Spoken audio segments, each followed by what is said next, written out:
dia a dia do Flamengo. Marcos, boa tarde. Raiza Simplício aqui da Gol Brasil. Eu queria que você explicasse um pouco para a gente sobre essa negociação com o Luiz Henrique. O que aconteceu lá com o Olympique de Marselha, se a negociação segue, o que vocês estão aí conversando com o staff do jogador. O Flamengo, no começo da semana, fez uma proposta de empréstimo do jogador. Entramos em contato com o clube e a resposta e o sentimento do clube, o posicionamento do clube, era que eles gostariam de vender o jogador. Pelo menos isso foi o que foi nos passado. A gente tinha uma boa conversa com os empresários envolvidos nesse processo, mas até avançada, eu até agradeço aqui a relação e a maneira como foi tratado, inclusive os familiares do jogador, mas por um posicionamento do clube que não gostaria de emprestar o atleta, o Flamengo saiu da operação já há uns 2, 3 dias atrás. Braz, aqui, Tati, da Band. Queria que você falasse um pouquinho sobre, agora, né, essa janela do meio do ano, se o Flamengo está interessado no Wallace, da Udinese, e no Wendel, do Zenit. Se tem alguma conversa com esses jogadores? Assim, a janela ainda não abriu, a gente tem limites aqui em relação a falar de determinados jogadores, mas esses dois jogadores são jogadores que interessam ao Flamengo, de fato interessam. São negociações totalmente diferentes, são posicionamentos que o Flamengo entende que tem que ter diferença entre um atleta e o outro. O Flamengo, para responder a tua pergunta, interessa o jogador, tem um interesse nos atletas. Boa tarde, Braz, tudo bem? Sidão Marinho, da Litoral News. Queria sair um pouco do mercado da bola e direcionar o assunto para o Maracanã, porque mais uma vez o Maraca vai ser fechado para o gramado passar por reforma. Já é a terceira vez na temporada. De que forma isso atrapalha o Flamengo? Queria aproveitar também para confirmar com você se os 2 jogos contra o Coritiba e o Juventude vão para Brasília. Obrigado. Esse tema do Maracanã, eu vou responder a pergunta, mas esse tema do Maracanã ele nunca foi tocado aqui pelo futebol. O Flamengo exerceu interesse aí já há algum tempo em relação à gestão do Maracanã, vem fazendo isso de uma maneira boa. Só que existe um fato que a gente não pode sair, que a gente tem que encontrar uma solução. Eu concordo com você que tem que encontrar uma solução, que é o excesso de jogos no Maracanã, né? Esse excesso de jogos prejudica muito o gramado.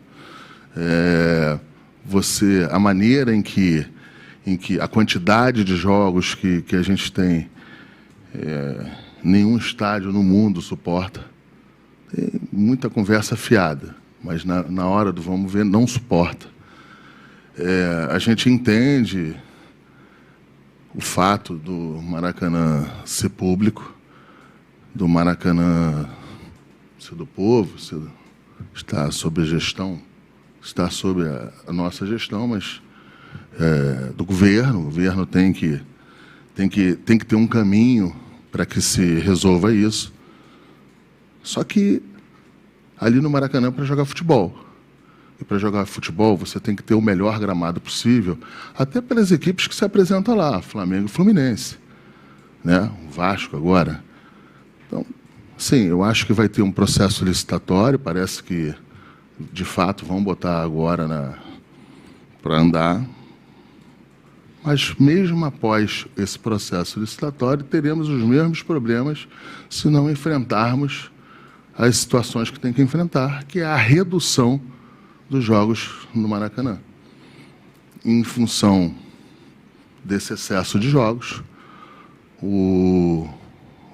nós teremos que, mais uma vez, fazer uma reforma no gramado e, muito provavelmente, o Flamengo sairá por 2 jogos seguidos do Maracanã. Então é isso, procede a informação, ainda não está firmado isso, você precisa dos processos dentro da CBF, até da Flamengo muito provavelmente fará a gestão desses 2 jogos. Então agora iremos fazer a reforma, iremos gastar o que for preciso para que seja adequado, e depois, se a gente não chegar e enfrentar isso de uma maneira reta, de frente, que não se pode fazer os jogos que estão sendo feitos no Maracanã, daqui a pouco eu vou estar te respondendo de novo para onde é que vai ser que o Flamengo vai jogar. É isso. Braz, boa tarde. Aqui, Monique Danello, TNT Esportes. Ontem a gente acompanhou as reações dos torcedores, né, sobre a chegada do Vidal, uma grande expectativa, um frisson lá no Maracanã. E aí eu queria que você contasse, né, explicasse um pouco quais serão os próximos passos, né, porque ele ainda não foi anunciado oficialmente como jogador. Ontem ele mesmo disse que estava indo como torcedor ao Maracanã. E se você pudesse contar também quais foram as impressões dele ali, vendo aquela festa, a atuação da equipe. Ele parecia bem entusiasmado pelas reações que a gente acompanhou ali do lado de fora. Sim, ele estava muito feliz. Eu já conhecia o Maracanã, jogou já no Maracanã, mas ele estava muito feliz, encantado e feliz com a torcida do Flamengo, com a força da torcida do Flamengo. Em relação à parte contratual dele, ele precisa ir na Itália, ainda precisa de resolver alguns assuntos também pessoais, e isso impede um anúncio nesse momento, até porque ele ainda tem situações para resolver na Itália, que são de fórum pessoal, fiscal, vários itens, e que eu prefiro não entrar em detalhe aqui. Braz, Marcos Coelho, Rádio Tupi, boa tarde. Mas não teremos nenhum tipo de problema com ele, eu acho que está tudo muito bem encaminhado. Ele quer vir jogar aqui, o Flamengo quer contratar ele. A gente está adiantando alguns processos e eu tenho certeza absoluta que ele, quando chegar aqui, vai chegar com a vida dele resolvida e preparado para os jogos subsequentes que nós teremos no final da temporada. Agora sim, Marcos Coelho, Rádio Tupi. Outro cenário também do noticiário recente dá conta de um interesse do Fenerbahçe da Turquia em cima do Arão, e muito por conta da admiração do trabalho do Jorge Jesus, acho que das 2 partes, um admirar o outro. De fato, o Flamengo foi procurado e tem realmente essa negociação em curso para ele sair. Como o Flamengo enxerga nesse momento uma possível venda, negociação desse atleta? De fato, existe uma proposta do clube turco. A proposta já foi passada de maneira oficial. Estamos analisando internamente, conversando com o empresário, conversando com o atleta. Estamos analisando algumas possibilidades de mercado também e, em breve, a gente dará a nossa resposta. Marcos, aqui. Boa tarde, Isabelle Costa, S1 Live.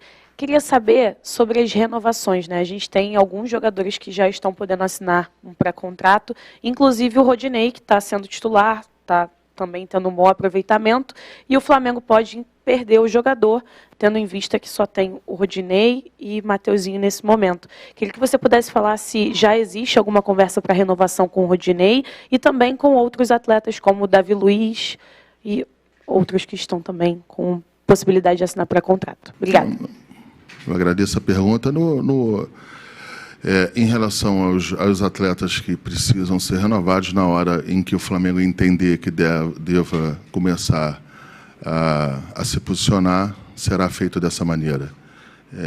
Eu entendo, é pertinente a pergunta, você tem uma quantidade excessiva, talvez, de jogadores que tenham um final de contrato, talvez não seja o melhor para o clube, mas são jogadores altamente profissionais e que existem também, em muitos deles, interesse do Flamengo numa renovação, e isso aí tem que ser feito com calma, com tranquilidade, e a gente tem ainda bastante tempo para resolver isso aí. Eu acho que eles também entendem que o Flamengo está se posicionando de uma maneira ainda mais forte nessa janela, será feito dessa maneira. A gente tem um jogador contratado, o outro muito bem encaminhado. O Flamengo, até pelo fato da gente, no começo do ano, ter tido um problema em relação ao Banco Central, a gente está querendo agora, nesta janela, acelerar aí para talvez reposicionar o que a gente poderia ter feito um pouco mais atrás. Braz, Letícia aqui do UOL. Boa tarde. A janela de transferência está por aí, o Flamengo já está se movimentando, já teve a apresentação do Everton aqui, o Vidal já está quase tudo encaminhado, como você falou, mas há algumas avaliações de necessidade de novas contratações. Você já falou que o Flamengo vai forte no mercado nessa janela, mas eu queria saber qual é a participação do Dorival, o técnico, na escolha dos reforços. Toda. O Dorival em todas as contratações, em todos os encaminhamentos de contratações, o Dorival sempre é arguído para dar o posicionamento dele. E tanto o Everton Cebolinha, eu não me recordo se ele já estava no meio do processo, estava ali no meio do processo, mas o Vidal, todos a gente sempre pergunta para o técnico qual a avaliação dele, e aí, em função disso, a gente segue em frente ou não. Boa tarde, Marcos Braz, Custódio, canal Custódio Fla. Você não gosta de falar em nomes e posições, né, de quem possa vir. Mas qual a verdadeira necessidade que o clube vê em termos de quantidade? Mais quantos jogadores poderão ser contratados? Não, o Flamengo, eu falei aqui, abertamente aqui, o Flamengo tem 2 jogadores que interessam ao Flamengo, e são esses 2 jogadores que o Flamengo está tentando contratar ou analisar para que possa contratar ou não, seguir em frente ou não. Como a gente ainda tem bastante tempo até a abertura da janela, e na sequência disso, a inscrição do atleta para ter condição de jogo, eu não vejo nenhum problema, a gente está no mercado fazendo consultas e até algumas vezes propostas em relação se a gente achar que é uma boa oportunidade de mercado também. Marcos, boa tarde, tudo bem? Marcos, eu sei que você já falou do Vidal ainda, que ele tem questões pessoais, que você não vai entrar em detalhe, mas assim, em projeção de estreia, assim, daria só para ter uma noção de quanto tempo ele levaria para resolver essas questões, porque assim, ele só pode ser regularizado a partir do dia 18 de julho por conta da janela. Mas vocês têm mais ou menos uma ideia assim, para anúncio e utilização dele? A nossa perspectiva é que todos os jogadores contratados terão condição de jogo ou poderão estrear contra o Juventude. Braz, aqui. A gente tomava um café lá em Belo Horizonte e a gente te perguntava sobre o Montiel e você tinha sido categórico. Não tem nada. Mas a gente sabe que, às vezes, com um desdobramento, pode mudar. Não procede. Continua sem não procede ter essa absolutamente informação. Nada. Não procede.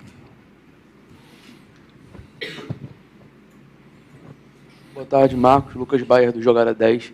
Após a grande festa da torcida ontem, ela volta a marcar presença massiva contra o Atlético, na quarta-feira, pela Copa do Brasil.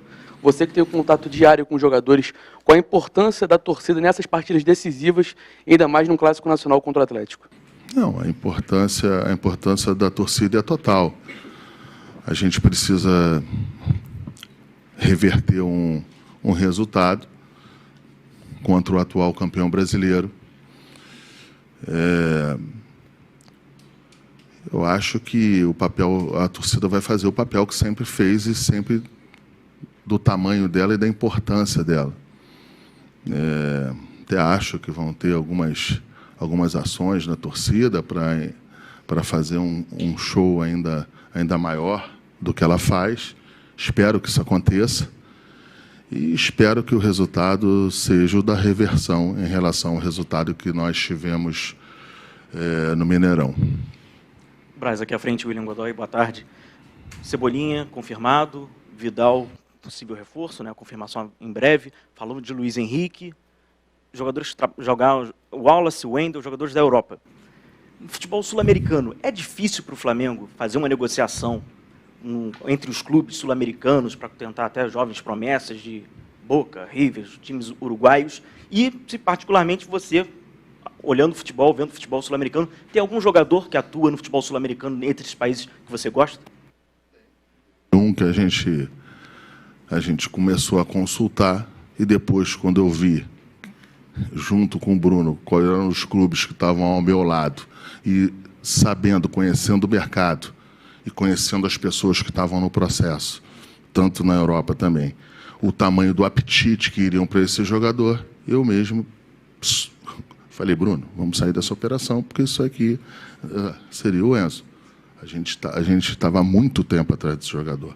Existem outros jogadores, não tem nenhum problema com o jogador sul-americano, eu gosto de jogador. Nós temos jogador chileno, argentino, uruguaio, enfim, então, assim, não tem nenhum problema.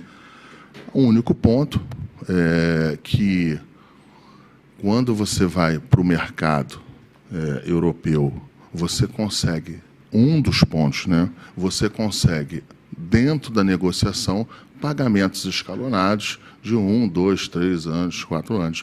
E isso, no mercado sul-americano, você tem um pouco mais de dificuldade, até pela necessidade dos clubes de fazerem caixa e de fazer uma reposição mais contundente no mercado. Mas não tem nada disso, a gente fez propostas para 1, 2 jogadores aqui, não foi só no Enzo, não vou falar quais são os jogadores, até porque, senão eu falo a posição, é muito ruim aqui para dentro, aqui. Mas a gente fez propostas para 2, 3 jogadores e a gente não tem nada contra nenhum tipo de negociação sul-americana aqui no continente. Tudo bem, Braz? Boa tarde. Bruno Vilafranca, do Coluna do Fla. O Flamengo começou o ano atuando com o Paulo Souza, que jogava naquele esquema com 3 homens atrás, e o Flamengo tem um número grande, considerável, de zagueiros. Hoje joga numa linha de 4 com 2 zagueiros. Existe a possibilidade de algum tipo de empréstimo ou algum tipo de venda de atletas, né, já que o esquema de jogo mudou? E aí pensando também, claro, nos garotos da base que acabam tendo menos oportunidade nesse momento. Obrigado. Não, de fato, a gente tem uma quantidade de zagueiros considerável. Nós, até o momento, nós estávamos com os problemas em relação às contusões. Isso aí diminuía os jogadores que estavam à disposição do treinador ou do elenco nos jogos. É claro que essa mudança de tática, ela talvez não precisasse dessa quantidade toda de zagueiro. Está no começo da janela, eu acho que podem ter propostas. Agora, conversando com o Dorival, a gente ainda entende que terá muitos jogos, se Deus quiser, né? Vão ter uma sequência de jogos de Libertadores, de Copa do Brasil, de Campeonato Brasileiro, num período muito curto, em função do calendário que está apertado para a Copa do Mundo. E talvez isso aí nos possibilite, graças a Deus, o Flamengo tem essa condição de fazer um rodízio. Não falar dessa palavra de rodízio, porque falar em rodízio dá muito problema. Mas não, eu tô segurando na alimentação. Já perdi 17. Enfim, de você poder fazer escolhas para o jogador estar mais do que 100%, tecnicamente, mentalmente, para que possa completar esse calendário, que é um calendário que é insano, que ninguém sobrevive. Tem quem está fora. É um calendário que sobrecarrega até quem não joga. Oi, Marcos, tudo bem? David Sharp, Antenados na Jogada. Minha pergunta, na verdade, eu queria que você fizesse uma autoavaliação da sua gestão à frente do futebol do Flamengo. Desde que o Jorge Jesus saiu, o Flamengo tem 5 treinadores, vocês receberam muitas críticas, né, com a rescisão dos treinadores, com a mudança de treinadores mesmo, com talvez a falta de critério, de fundamentação dessas trocas e da montagem também do elenco. Eu queria que você fizesse uma avaliação, uma autoavaliação, na verdade, sua e do Departamento de Futebol em relação a isso. É ruim fazer uma autoavaliação, mas eu vou aproveitar a pergunta para te dar algumas informações em relação a isso aí. E você falou, por exemplo, de custo em relação às rescisões. Em nenhum momento fizeram as análises, pelo menos eu não vi, em relação ao retorno financeiro, em que todos os jogadores acima de 7, 8 milhões de euros que o Flamengo comprou, todos eles, nós tivemos propostas consideráveis e que o Flamengo iriam ganhar bastante dinheiro, não só na parte. Não iria ter o ganho só esportivo, que é o que aqui mais se aprecia, você ser campeão, você tá lá e usar esses jogadores, no bom sentido, para que você tenha os títulos, né? A gente tem aí, vou falar rápido aqui, a gente tem aí o nosso querido Gerson, que foi comprado por 12, 13, foi vendido pelo que foi. Nós temos o Gabriel, que a gente comprou por perto de 16 e o Flamengo não quis sentar nem na mesa perto de 30. A gente teve o Pedro, que foi comprado por 12, 13, um time aqui no Brasil só daria 20 mais 1, 2 jogadores. Então, só aí a gente está falando aí, só em 3 jogadores, eu estou falando de 40 milhões de euros. 4 vezes, só aí 250 milhões de reais. Então, quer dizer, nos acertos, eu não vi, não estou falando de você, eu só estou aproveitando o momento. Nos acertos, eu não vi tanto apetite para falar da performance do departamento. Em função dos técnicos, a gente estava no meio de uma pandemia, tivemos que fazer outros tipos de escolhas de técnico, mas, por exemplo, vou usar esse aí, que é o melhor, que esse foi campeão, o Rogério Ceni. Ele não deu certo aqui? Sei. Foi campeão brasileiro, campeão da Supercopa, tricampeão carioca. Ele não deu certo? Então, assim, saiu por saiu porque teve que sair, ou que a gente entendeu que tinha que sair, posterior a isso tudo aí. Não é a pergunta que você fez, a pergunta que você, se ele deu, teoricamente, que ele deu errado. Não foi isso que você perguntou. Aí agora você está mudando a pergunta depois que eu respondi se ele deu certo ou não, depois de ser campeão brasileiro.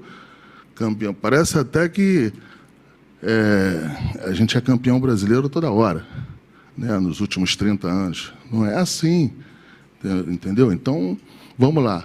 E a gente teve algumas, talvez, teve que ir para uma margem de alguns técnicos de escolhas que talvez não fossem o que a gente entendia no momento, mas a gente teve que fazer, a gente chegar e entender que não tinha a maior crise sanitária do planeta, em que a gente tinha que fazer restrições em todos os sentidos, a gente também, na parte financeira, a gente tem que fazer em relação aos técnicos. Então, em relação à montagem de elenco, eu acho que esse ano aí foi um ano que a gente poderia ter feito alguma coisa diferente. Não pôde fazer, porque em relação ao Banco Central, porque as pessoas falam, mas isso aí foi depois.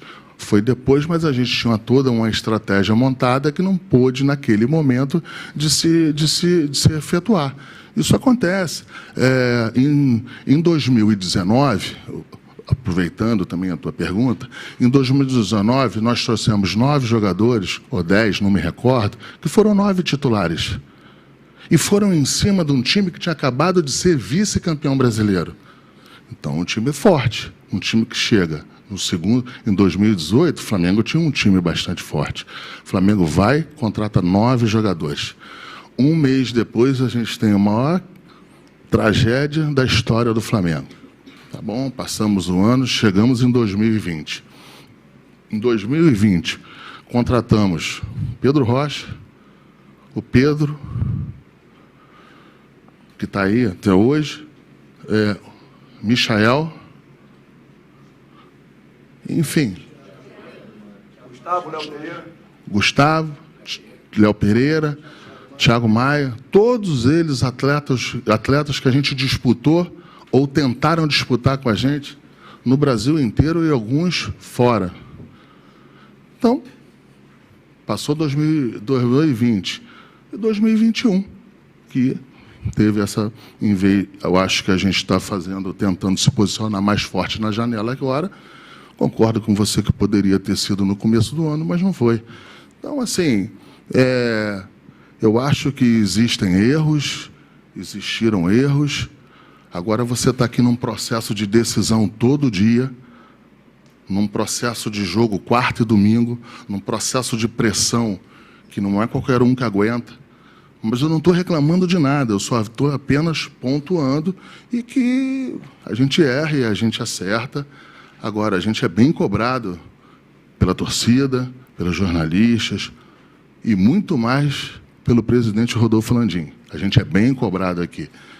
Enfim, então eu acho que enquanto eu estiver aqui à frente do departamento, que acharem que a gente está fazendo um bom trabalho, um razoável trabalho, eu não sei, a gente vai continuar. Agora, fazer uma autocrítica, é muito ruim você falar de um departamento em que, teoricamente, eu sou o chefe.